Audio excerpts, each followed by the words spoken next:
So Alex, tell us where we are today. We are at the Australian Gnome Convention in the Blue Mountains. Gnomes Brook! Woo! This is where it's all happening. This is where all the shit's going down with the gnomes of the world.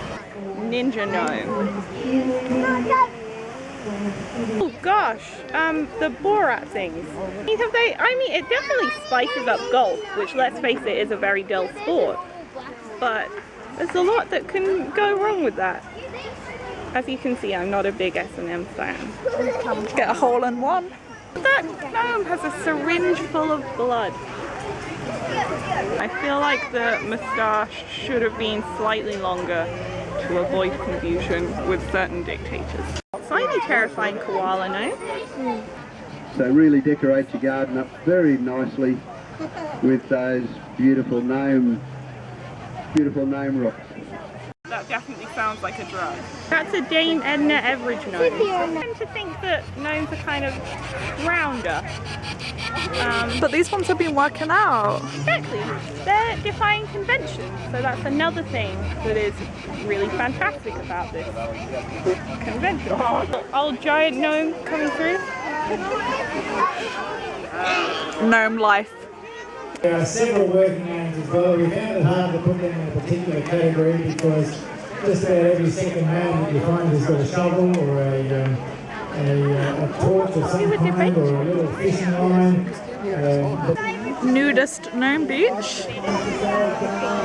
I like that they've tried like several different methods of covering it up.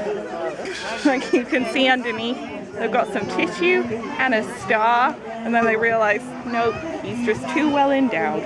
We've got to go for a booklet.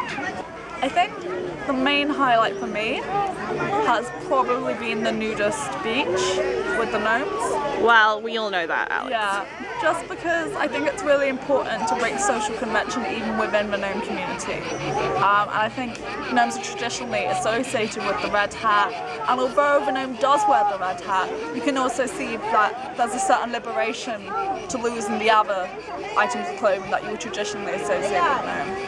So I'm all for those gnomes and what they're doing. I think it's great for the gnome community. I wasn't doing anything, lady. I was just looking. The downsides, I would argue that standards have slipped this year. Really? There were no bushfire survivors this year, and as an avid reader of the Gnome Convention website, I was sorely disappointed. I was promised something and did not 100% deliver. Having said that, I appreciate that they've expanded the definition of the gnome this year. You've got more creatures which wouldn't necessarily fit into the conventional gnome category. You know, you've got frogs, and we could raise a lot of questions. We could say, do they really deserve to be here?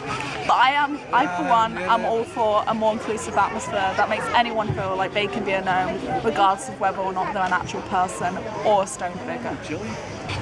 Admittedly, there are a lot of white middle-class gnomes here,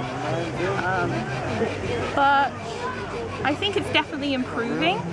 I know that last year definitely minorities were underrepresented, but I think, I mean, just over here we've got a sumo wrestler gnome, and so you think that's an adequate representation? The gnomes have told me that they've had a wonderful time.